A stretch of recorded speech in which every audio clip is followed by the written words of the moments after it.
Hey everyone, I'm back with another video, real quick update. I figured I might as well do one. So, as you know, I've got four 100 amp hour batteries that are made up of the 100 amp hour bricks from battery hookup.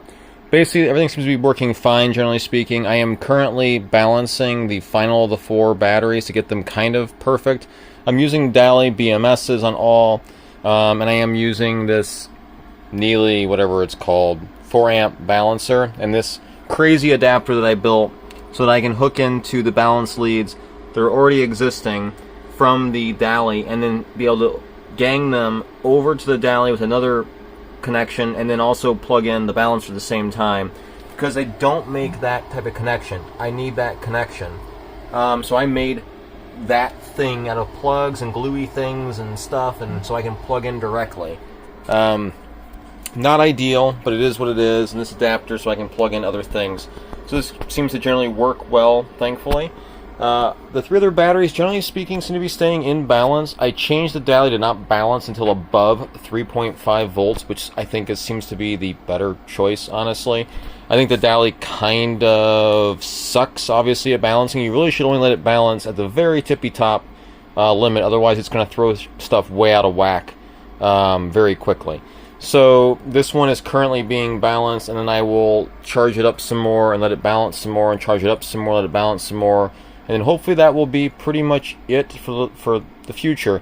But one thing I have noticed with Lifepo, lithium iron phosphate batteries, is that basically they get weird no matter what you seem to do, unless again you guys say it's just these batteries, but I don't know. They can get weird above 95%, 97% state of charge. They can start going kind of out of whack.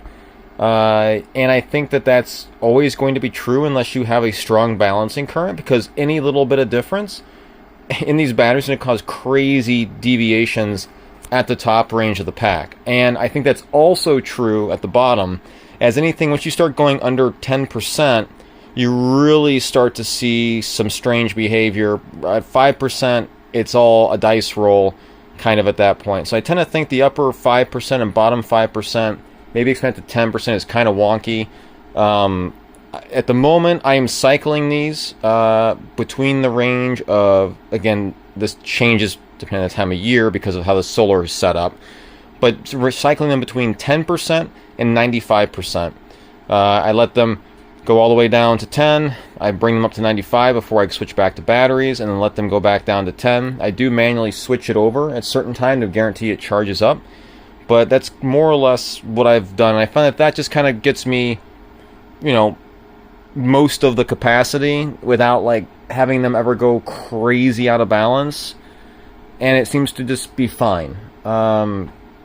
We'll see as I continue to go forward with this. Obviously, I would not do this today. Do not build your own battery today. Just do not do this. This is stupid. You should be buying something that's UL listed. I would recommend buying something from Signature Solar, personally, at this point, and then just have that to where it just works. It's got a warranty. It's UL listed. It just is simple and is better. This is stupid. But it's fine. It works. It's doing its job. It's just that it's, requiring all this extra labor to make it all good, and it's just a nightmare. I would never do this in the future. I won't. These batteries will just exist and survive once I get them more or less balanced, and they'll get, maybe an annual checkup, which I don't feel like I'd have to do with Signature Solar's batteries. This is not trying to be signed off, to praise them, but it seems like they have their stuff together. This is educational, for sure. This has been working for years now at this point, which is great. But I would not replicate it going forward. I'm hoping that this is the last balancing activity that I need to do, and then I can be done, and then just check on them once a year, fully charge, see where they're at, out of whack at the top, go a full cycle, and confirm that I'm not seeing crazy differences. Outside that, the 5048 here has been basically flawless. It's been running non-stop now for almost 3 years? 3 years? At least 2.5. Yeah, it's been like that, but still, it's impressive for a piece of technology. Knock on wood, it's doing well. We still have 4 kilowatts worth of solar panels. I want to increase that to the full 8 because I feel like I'm missing out here, but then I'm going to have to add more batteries. So it's, you know, you give some, you take some, balancing act to maximizing your use case. I think I'd be better off with more solar. Let's let them get fully charged and add a battery when I find out that's a problem.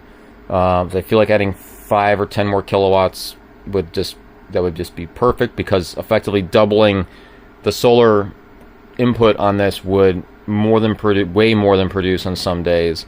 It would produce almost 30 or 40% more than we can use in a given day, which still comes back to the argument. A lot of people say that, you know, if you don't do grid tied, you are throwing away some power. I think you are. You're always going to, especially at the top limit. But I would recommend to get an EV, and that kind of helps if you have an electric vehicle, because then you can keep the state of charge on it lower and simply charge it on those days when things are doing too well, which is what we do have. And that's another video, but I'm back to owning a electric vehicle again. I had a Chevy Bolt. Chevy bought it back from us, and now we're back in an EV. We are in a Tesla Model 3. I will be making a video about that because I haven't talked about the Bolt in a long time or any of that, but that is the ultimate way to not need a million batteries and still have plenty of solar, because you have to have some place to store the power when you're reaching your limit. So anyway, that's the video for today. You guys have questions, throw them down in the comments. Give me a like, subscribe. I really appreciate it. And if you do have something critical, you have an opinion or a thought on, please let me know. I'll try to address it and answer in the comments, or maybe in a video. Thank you very much. Bye.